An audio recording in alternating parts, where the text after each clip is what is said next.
এর আগে থেকে যদি একটু খুলতো তাহলে এত ভিড় হতো না। আজকে মনে হয় ফার্স্ট টাইম, যার কারণে এত ভিড় আমার মনে হচ্ছে। আনন্দতে তো আমি পুরা আত্মহারা হয়ে যাচ্ছি যে আসলে অনেক সুন্দর হয়েছে যে আজকে খুলছে, অনেকদিন ধরে ওয়েট করতেছি। তিনটি জাহাজের মাধ্যমে আজকে 1 ডিসেম্বর 1174 জন পর্যটক যাচ্ছে। পর্যাপ্ত জাহাজ আছে, বা এই যে 7টি জাহাজ আছে যে সেগুলোতে প্রায় 3100 অধিক যাত্রী ধারণ ক্ষমতা আছে। তবে সরকার যে বিধিনিষেধ দিয়েছে সেটা 2000-এর মধ্যে রাখতে হবে। একটা জাহাজ ইতিমধ্যে চলে গেছেন, আরেকটা জাহাজ যাচ্ছে। জাহাজের মধ্যে আমাদের কিন্তু আমাদের স্পেশাল টিম আছে, গোয়েন্দা টিম আছে। টিকিট এবং ট্রাভেল পাস অনলাইনে কাটার সরকার ব্যবস্থা করেছে।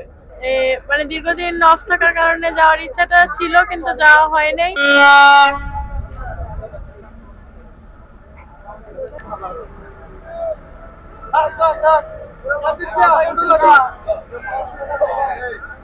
এখানে আসা যাওয়ার পথে যেন কোনো সমস্যা তৈরি না হয়, সেই জায়গাটাতে আমাদের অবস্থান একদম শক্ত। এবং এই পারেও আমরা একদম ডিসিপ্লিন ওয়েতে ওনাদের জন্য কোনো কিছু খোয়া না যায়, কোনো কিছু যেন হারিয়ে না যায়, কেউ যেন চিন্তাই না করতে পারে।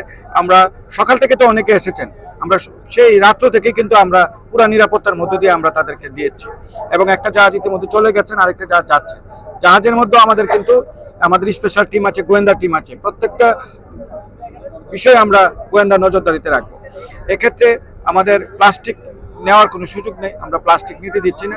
পরিবেশ এবং জীববৈচিত্র্য রক্ষায় যেন পর্যটকরা যেন ভ্রমণটা সুন্দরভাবে করে, সেই জায়গাটাতে আমাদের অবস্থান। সরকারি নির্দেশনা মেনেই এবং ট্যুরিজম বোর্ডের যে সফটওয়্যার সেটার রেজিস্ট্রেশন সম্পন্ন করে তিনটি জাহাজের মাধ্যমে আজকে 1 ডিসেম্বর 1174 জন পর্যটক যাচ্ছে। মার্টিনে অনিরাপদার কোনো কিছু নাই, নিরাপত্তাই আছে। যেহেতু টেকনাফ রুটটা একটু মায়ানমারের যে নিজেদের অভ্যন্তরীণ গন্ডগোলের কারণে আমরা ওই রুটটা অ্যাভয়েড করছি। নিরাপত্তার সহিত কক্সবাজার থেকে যাওয়া আসা করছে। আর পরিবেশের বিষয়টি সব জায়গায় মনিটরিং করা হচ্ছে এবং বিধিনিষেধ করা হয়েছে। এখানে জরিমানার আওতায় আসবে যদি পরিবেশ বিপর্যয় ঘটে এই ধরনের কর্মকাণ্ড বন্ধ। পর্যাপ্ত জাহাজ আছে, বা এই যে 7টি জাহাজ আছে যে সেগুলোতে প্রায় 3100 অধিক যাত্রী ধারণ ক্ষমতা আছে। তবে সরকার যে বিধিনিষেধ দিয়েছে সেটা 2000-এর মধ্যে রাখতে হবে। তো আমরা রেশিও অনুযায়ী ওইভাবে বল্টন করা হয়েছে যাত্রী পর্যটকদের। তো আজকে প্রথম দিন 3টি জাহাজে 1174 জন। ইতিমধ্যে 6টি জাহাজে অনুমতি পেয়েছে। তো পর্যায়ক্রমে এটা যুক্ত হবে আর কি।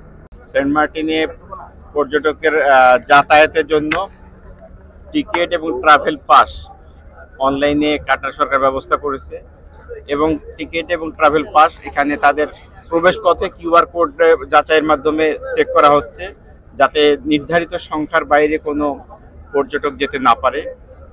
পর্যটকদের সচেতন করার জন্য পরিবেশ অধিদপ্তরের পক্ষ থেকে, জেলা প্রশাসনের পক্ষ থেকে সচেতন করা হচ্ছে। বিশেষ করে আজকের জন্য পরিবেশ অধিদপ্তরের পক্ষ থেকে তারা যদি প্লাস্টিক বোতল না নেয়, অ্যালুমিনিয়ামের বোতল ফ্রি দেওয়া হচ্ছে শুধুমাত্র আজকের জন্য। এবং সরকার যে পরিবেশ রক্ষার জন্য পর্যটকদের 12টি নির্দেশনা দিয়েছে, সে ব্যাপারে আমরা পর্যটকদের সচেতন করতেছি।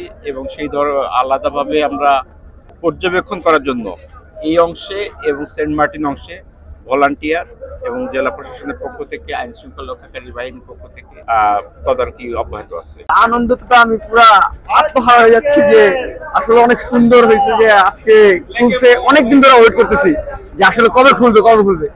অবশেষে ফাইনালি হয়ে গেল। আজকে 1 তারিখে সেন্ট মার্টিন যাওয়ার জন্য আমরা প্রস্তুত। ফার্স্ট টাইম তো অনেক ভালো লাগতেছে। না, আগে কখনো যায় না, এই ফার্স্ট টাইম। মানে দীর্ঘদিন অফ থাকার কারণে যাওয়ার ইচ্ছাটা ছিল, কিন্তু যাওয়া হয় নাই। তো এই প্রথম যাওয়া হচ্ছে। সেই অনেক সকালে ঘুম থেকে উঠে দেখি লম্বা সিরিয়াল, সেখান থেকে আসতে আসতে ছেলেদের অনেক হুড়োহুড়ি, ধাক্কা, একবার ঢুকাচ্ছে একবার বের করতেছে, মানে একটু কষ্টকর।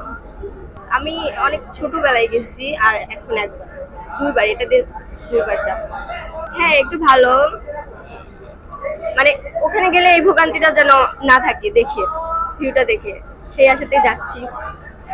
আর এর আগে থেকে যদি একটু খুলতো তাহলে এত ভিড় হতো না। আজকে মনে হয় ফার্স্ট টাইম, যার কারণে এত ভিড় আমার মনে হচ্ছে। আমরা ফ্যামিলি আসছি, তো ফ্যামিলির সাথে একটা ফ্ল্যাক্স, আমি নিজেও জানি না, বাট এরকমই বলে যে ফ্ল্যাক্স। এটাই ভিতরে একটা মুখ আছে জাস্ট। না, এটা দিয়ে খাবো, যেহেতু দিয়েছে, শুধু টাকা নষ্ট করে লাভ। এটা আমার মনে হয় কিনে নিয়ে যেতে হবে, বা জাহাজে থাকতে পারে। শুরুতেই আমাদের সরকারকে ধন্যবাদ জানাবো যে দীর্ঘ এতদিন পরে আমাদের জন্য আবার সেন্ট মার্টিন ওপেন করে দিয়েছে, কারণ আমরা ভ্রমণ পিপাসুরা কিন্তু সারা বছর অপেক্ষায় থাকি সেন্ট মার্টিন কবে ওপেন করবে। আর আমার মতো যারা দীর্ঘদিন প্রতীক্ষার পর সেন্ট মার্টিন ভ্রমণে যাচ্ছে তাদের প্রতিও আমার রিকোয়েস্ট থাকবে যে আমরা সবাই যাতে পলিথিন ব্যবহারের ব্যাপারে বা প্লাস্টিক ব্যবহারের ব্যাপারে সচেতন হই, কারণ সেন্ট মার্টিন আমাদের কাছে একটা অ্যাসেট, এই অ্যাসেটটাকে রক্ষণাবেক্ষণ করার দায়িত্ব কিন্তু আমাদেরই। ধন্যবাদ।